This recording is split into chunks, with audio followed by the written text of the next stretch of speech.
नमस्कार दोस्तों, मैं अरुण यूट्यूब चैनल पर आपका एक बार फिर से स्वागत है। और आज के शेयर्स पर आने से पहले मैं पुरानी आपको बता दूं रिकमेंडेशंस की। कल मैंने ओएनजीसी आपको दिया था और ओएनजीसी पर मैंने आपको रिकमेंडेशन दी थी, अगर 70 के प्राइस को सस्टेन करता है तो वो स्टॉक्स में आपको मूवमेंट्स फर्दर अपसाइड की ओर देखने को मिल सकते हैं, लेकिन उसने उस प्राइस को सस्टेन नहीं किया, उसने गिरावट देखने को मिली है और आज का क्लोजिंग प्राइस जो रहा है वो 69 के अराउंड आपको देखने को मिला है। तो अभी इस प्राइस पर अगर मैं आपको अपडेट देना चाहूँ या फिर बोलने को कहूँ तो आप वीडियो को रेफर करिए और किस लेवल पर आपको उसमें एंट्री करना चाहिए वो भी आप वीडियो को रेफर कर सकते हैं। वहीं अब आगे की ओर आऊंगा और आज के शेयर्स पर आने से पहले एक और रिकमेंडेशन दे दूं कि मझगांव डॉग का आईपीओ के बारे में ग्रे मार्केट प्रीमियम पर क्या चल रहा है वो भी मैं आपसे आज डिस्कस करने वाला हूँ। तो वीडियो को एंड तक जरूर देखिए और लाइक और सब्सक्राइब करिए ताकि मैं आपको इसकी अपडेट प्रोवाइड करते रहूं और आप इसमें प्रॉफिट लेते रहें। तो आज के शेयर्स पर आऊंगा और आज का शेयर्स लेकर आया हूं आपके सामने इंडसइंड बैंक लिमिटेड का। और इंडसइंड बैंक लिमिटेड में सबसे पहले मैं आपको मनी कंट्रोल पर लेकर आया हूं। मनी कंट्रोल पर आज के हम क्लोजिंग प्राइस के बारे में और टेक्निकल रेटिंग्स के बारे में हम देखेंगे कि स्टॉक्स में क्या मूवमेंट्स हमें देखने को मिल रहे हैं। तो आज का क्लोजिंग प्राइस है 527.40 जो कि हमारा क्लोजिंग प्राइस रहा है। और आज अगर आप देखेंगे तो स्टॉक जो है 1.65% के अराउंड अपने डाउनफॉल देखने को मिला है। लगातार ये स्टॉक्स मेरे रडार पर आ रहा था लेकिन मैं स्टॉक्स पर वीडियो नहीं बना पा रहा था क्योंकि मुझे लेवल्स इस स्टॉक्स में नहीं मिल रहे थे। लेकिन अब जो लेवल्स मुझे मिल रहे हैं वो मुझे और क्लियरली इंडिकेशन जो मुझे मिल पा रहे हैं उस बेसिस पर अगर मैं कहूँ तो स्टॉक्स में आपको शॉर्ट टर्म्स में अच्छे खासा मूवमेंट देखने को मिल सकते हैं। और अब क्वार्टर एंडिंग भी आ गया है और अब आपके रिजल्ट्स भी अनाउंस होने वाले हैं, चाहे बैंकिंग सेक्टर्स हो चाहे फिर कंपनीज में हो। तो यहाँ पर आपको प्रोविजनिंग वगैरह भी हमें देखने को मिल सकती है। आज का हाई बनाया था स्टॉक्स ने 539.70 का, आज का लो रहा है 520.25 का। अब आऊंगा टेक्निकल रेटिंग्स पर स्टॉक्स में क्या ट्रेंड हमें देखने को मिल रहे हैं। तो डेली बेसिस पर अगर आते हैं तो डेली बेसिस पर आपको यहाँ पर बियरिश ट्रेंड देखने को मिल रहा है। वहीं वीकली बेसिस पर अगर आऊँ तो वीकली बेसिस पर आपको बियरिश ट्रेंड ही देखने को मिल रहे हैं। मंथली बेसिस पर भी आपको बियरिश ट्रेंड देखने को मिल रहा है। और अगर हम इसके मूविंग एवरेज के बारे में डिस्कस करें तो 5 डेज का मूविंग एवरेज जो चल रहा है 524.77 के अराउंड आपको देखने को मिल रहा है। 10 डेज का मूविंग एवरेज 548.70, 20 डेज का मूविंग एवरेज 582.20, 50 डेज का मूविंग एवरेज अगर आप देखें तो 555.30।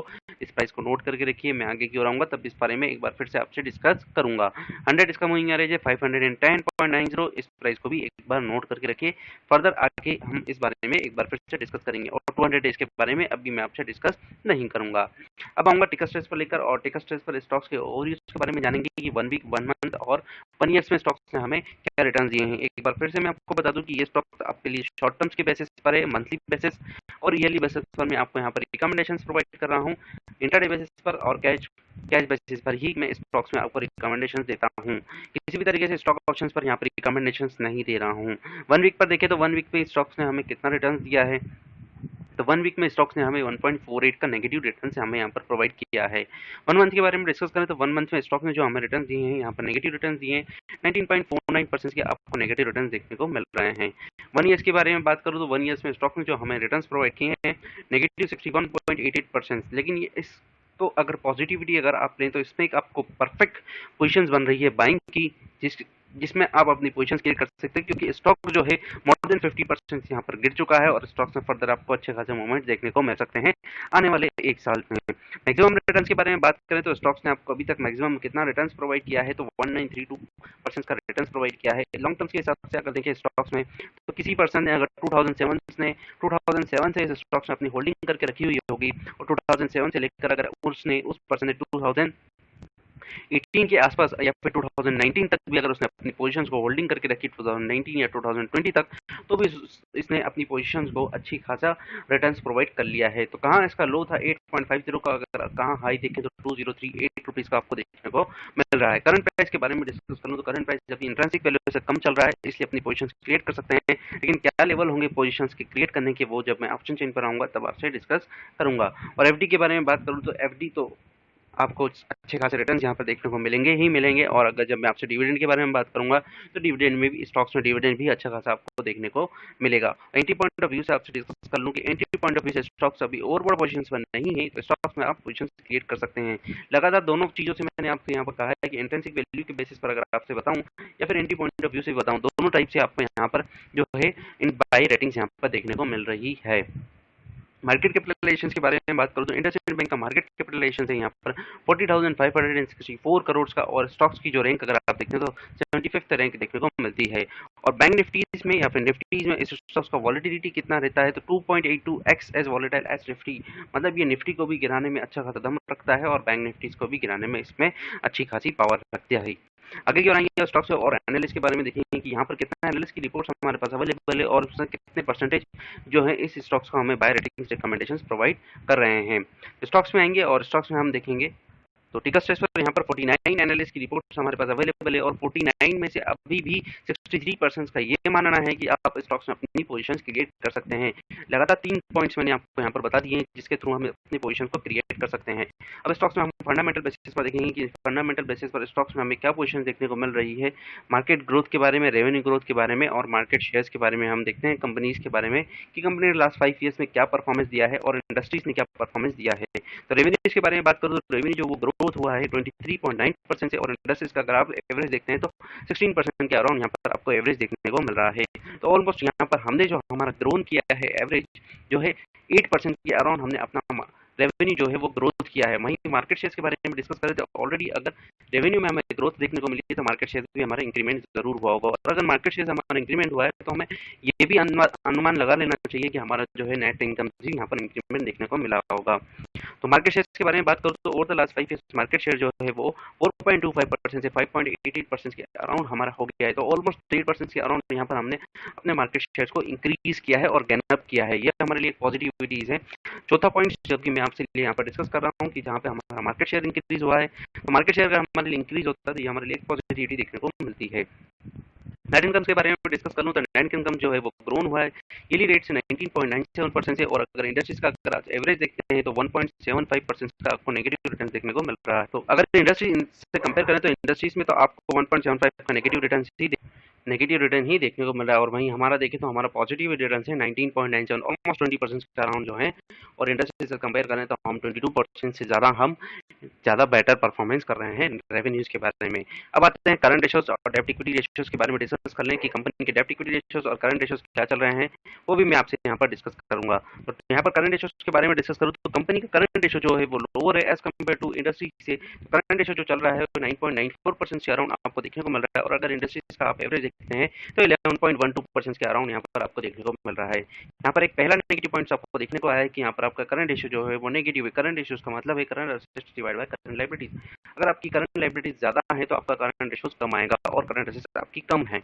ये हमारे लिए एक नेगेटिव पॉइंट है कि कंपनी की करंट लायबिलिटीज ज्यादा है। अगर कंपनी करंट लायबिलिटीज ज्यादा है तो कंपनी की वर्किंग कैपिटल भी यहाँ पर ब्लॉक हमें देखने को मिलेगा और कैश फ्लोज में भी यहाँ पर इम्पैक्ट देखने को मिलेगा और ऑपरेटिंग एक्सपेंसेस में भी हमें देखने को मिलेगा कि कंपनी अपनी ऑपरेटिंग लेवल्स पर क्या कंपनी एक्सपेंसेस कर पाती है वो भी हम देखेंगे। नो चेंज इन कैश के बारे में डिस्कस करो लास्ट ईयर हमारा था 1567.51 करोड़ का और इस बार अगर आप देखते हैं तो 1270.71 करोड़ का आपको देखने को मिल रहा है। यहाँ पे ऑलमोस्ट 300 करोड़ का आपको यहाँ पर ऑलमोस्ट डाउनफॉल देखने को मिल रहा है net change in cash. Already मैंने आपसे कह दिया था कि करंट रेशियो हमारा कम है तो आपको कैश फ्लोज पर भी इसका इम्पैक्ट देखने को मिलेगा। तो वर्किंग कैपिटल के बारे में भी यहाँ पर डिस्कस कर दो 15,000 करोड़ का लास्ट ईयर हमारा था वर्किंग कैपिटल ब्लॉकेज में और इस बार अगर आप देखते हैं तो 24,494 करोड़ का यहाँ पर आपका वर्किंग कैपिटल ब्लॉक हो गया है। अनदर रीजन की वर्किंग कैपिटल अगर हमारी कम है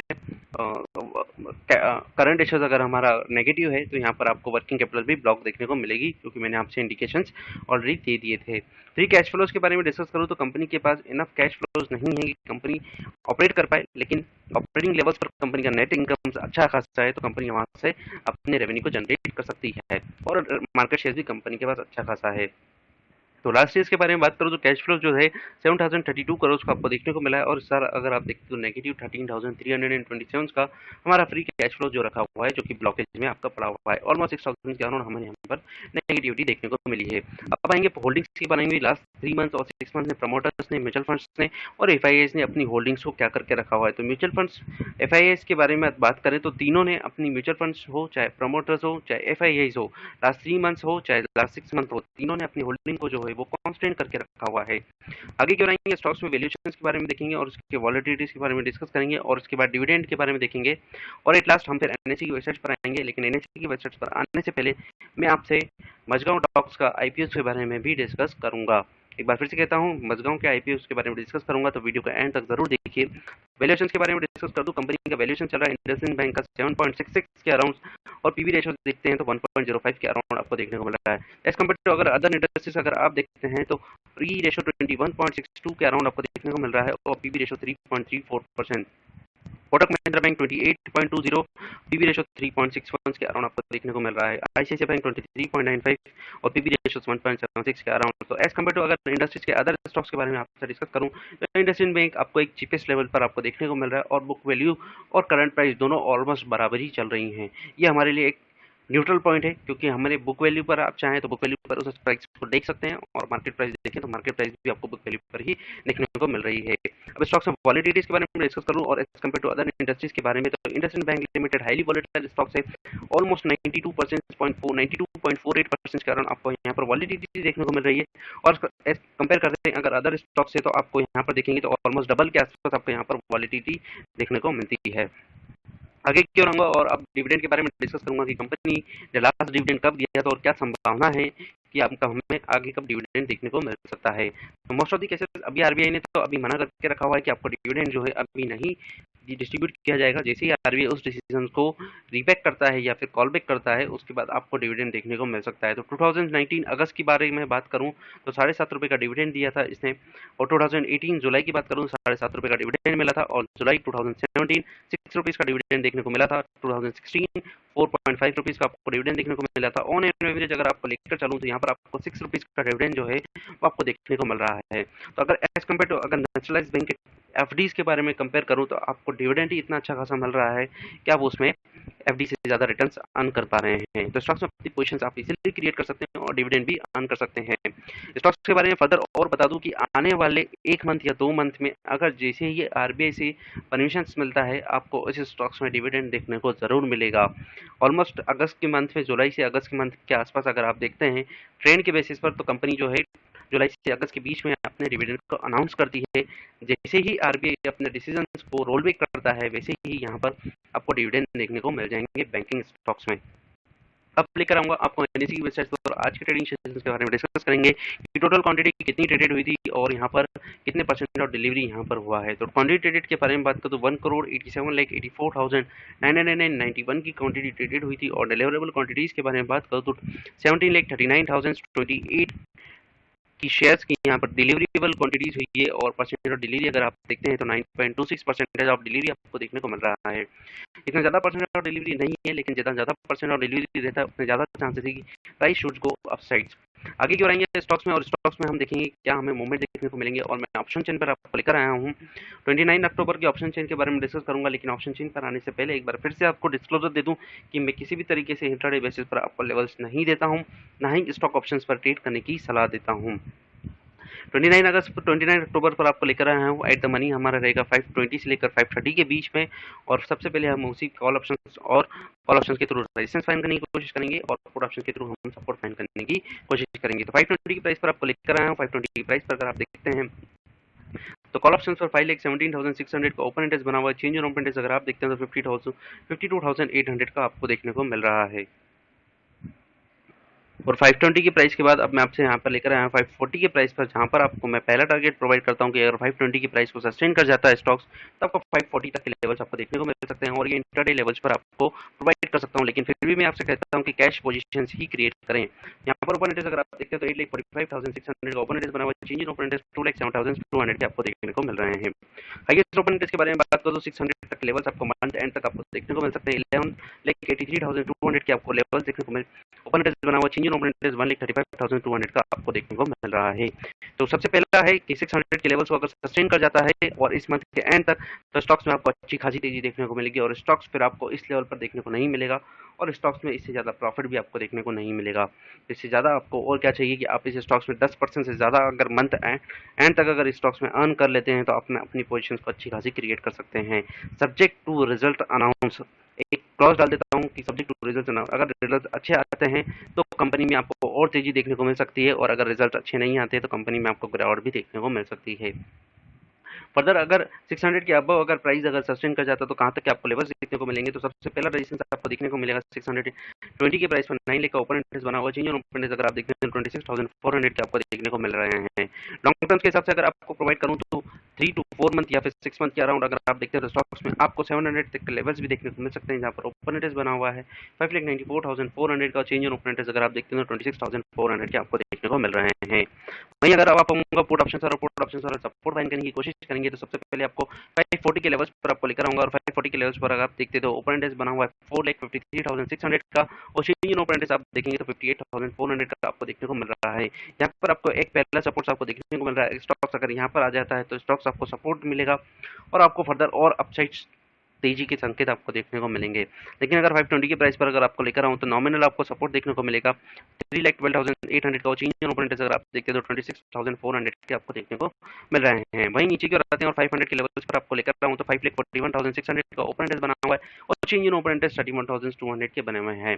यहाँ पर एक हमें एक सपोर्ट देखने को मिल रहा है। अगर एक बार इस सपोर्ट को अगर ब्रेक डाउन करता है तो स्टॉक्स कितना नीचे गिरता है उसके लिए हमारे पास कोई पॉसिबिलिटीज नहीं है, क्योंकि अगर आप देखते हैं तो नीचे आपको ओपन इंटरेस्ट जो है वो नॉमिनल ओपन इंटरेस्ट देखने को मिलता है। इनिशियल लेवल पर अगर सपोर्ट देखते हैं तो आपको 460 की प्राइस पर आपको सपोर्ट देखने को मिलेगा, जहां पर 3,15,200 का ओपन इंटरेस्ट बना हुआ है और चेंज इन ओपन इंटरेस्ट आप देखेंगे 35,200 का आपको देखने को मिल रहा है। लेकिन इसके बाद आपको सपोर्ट्स नॉमिनल है और वो सपोर्ट्स के बारे में गारंटी नहीं कि आपको स्टॉक्स कहां पर ये सपोर्ट लेगा। रेजिस्टेंस के बारे में मैंने आपसे ऑलरेडी डिस्कस कर दिया है। 600 से 700 तक के लेवल्स आपको देखने को मिल सकते हैं और नीचे की अगर गिरावट और होती है तो 460 तक के लेवल्स आपको इसमें देखने को मिल सकते हैं। और फ्रेंड्स मैंने 50 डेज और 100 डेज के एवरेज के बारे में भी आपसे डिस्कस किया था, तो आप देखें 500 के प्राइस पर आप देखते हो तो स्ट्रांगली यहाँ पर आपको सपोर्ट देखने को मिल रहा है और वहीं 555 इट मींस 560 पर आप देखते हैं तो यहाँ पर आपको एक रेजिस्टेंस देखने को मिल रहा है 540 से 560 के प्राइस पर और यहाँ पर भी आपको एक सपोर्ट भी देखने को मिलेगा 540 के प्राइस पर और 560 के प्राइस पर आपको यहाँ पर एक सपोर्ट भी देखने को मिल रहे हैं। अब आपको आईपीओ पर लेकर आऊंगा, दोनों चीज मैंने आपको बता दी है। आप अपनी पोजीशन चाहे तो क्रिएट कर सकते हैं करंट मार्केट प्राइस पर और शॉर्ट टर्म बेसिस पर। अगर आपको इंटरडे बेसिस पर ट्रेड करना है तो मैं इस स्टॉक का रिकमेंडेशन नहीं दूंगा। स्टॉक्स में वॉलिडिटी जरूर है, हो सकता है आप इंटरडे लेवल पर अपनी पोजीशन क्रिएट करके आप प्रॉफिट अर्न कर सकते हैं। अब आपको मजगांव डॉक के आईपीओ पर लेकर आया हूं और मजगांव के डॉक के आईपीओ पर ग्रे मार्केट प्रीमियम क्या चल रहा है और लिस्टिंग गेन क्या हो सकता है उसके बारे में हम डिस्कस करेंगे और कंपनीज के बारे में देखेंगे। तो आईपीओ के बारे में डिस्कस कर दूं, 29 सितंबर को आईपीओ जो है वो ओपन हुआ है। 1 अक्टूबर 2020 जो कि कल की डेट है, कल इस स्टॉक्स में आईपीओ क्लोज हो जाएगा। आईपीओ का साइज है 433 करोड़ का अगर आप देखते हैं और फेस वैल्यूज अगर आप देखते हैं तो 10 रुपीज पर शेयर का आपको फेस वैल्यू देखने को मिलेगा। प्राइस बैंड के बारे में डिस्कस करो तो 135 से 145 के प्राइस पर है। अगर आप इस शेयर्स में अगर आप आईपीओ में अगर आप इन्वेस्टमेंट करना चाहते हैं तो 145 के प्राइस बैंड पर अपनी पोजीशंस को क्रिएट कर सकते हैं। वहीं स्टॉक्स की लिस्टिंग बताऊं तो स्टॉक्स की लिस्टिंग जो होगी वो बीएसई की वेबसाइट पर होगी, एनएसई की वेबसाइट पर इस स्टॉक्स की लिस्टिंग नहीं होगी। रिटेल पोजीशन बताऊं 35% आपको रिटेल पोजीशन और रहे हैं और शेयर्स के बारे में डिस्कस करें तो 3,05,99,000 का आपको यहाँ पर शेयर देखने को मिल रहे हैं। एम्प्लॉय का है डिस्काउंट, यहाँ पर एम्प्लॉय के लिए 10% का यहाँ पर डिस्काउंट आपको देखने को मिलेगा। और लॉट साइज के बारे में बात करूँ तो मिनिमम आपको 103 शेयर्स आपको यहाँ पर देखने को मिलेंगे और मैक्सिमम आप 339 शेयर्स आपको यहाँ पर बिड लगा सकते हैं। तो मिनिमम अमाउंट आपको रिक्वायरमेंट है 14,935 का, जहां पर आपको रिटर्न्स भी अच्छा खासा देखने को मिलेगा और मैक्सिमम अमाउंट अगर आप देखते हैं तो 1,94,155 का आपको देखने को मिलेगा। बेसिस ऑफ अलॉटमेंट 7 तारीख को यहाँ पर आपको अलॉटमेंट की प्रोसेस यहाँ पर हो जाएगी। 8 तारीख को यहाँ पर आपका रिफंड आ जाएगा, जो भी पैसा आपका ब्लॉकेज में गया है वो आपको रिफंड मिल जाएगा। 9 तारीख को आपके डीमैट अकाउंट में जो शेयर्स हैं वो ट्रांसफर कर दिए जाएंगे और 12 तारीख को 12 अक्टूबर को स्टॉक में जो है वो आपको लिस्टिंग देखने को मिलेगी। अब आते हैं मार्केट की ग्रे मार्केट प्रीमियम के बारे में कि मार्केट ग्रे मार्केट प्रीमियम क्या चल रहा है और आपको लिस्टिंग गेन क्या हो सकते हैं वो भी मैं आपको यहाँ पर डिस्कस करता हूँ। तो आज के शेयर सेशन के बारे में बात करूँ तो ग्रे मार्केट प्रीमियम जो चल रहा है, grey market premium as on today is 130 to 140 और अगर आप देखें तो सब्जेक्ट टू कोस्टक 500 एंड सौदे के बारे में बात करूं तो अब अभी लिस्टिंग गेन के अराउंड 10,000 ऑलमोस्ट 70% के अराउंड आपको यहाँ पर लिस्टिंग गेन देखने को मिल रहा है।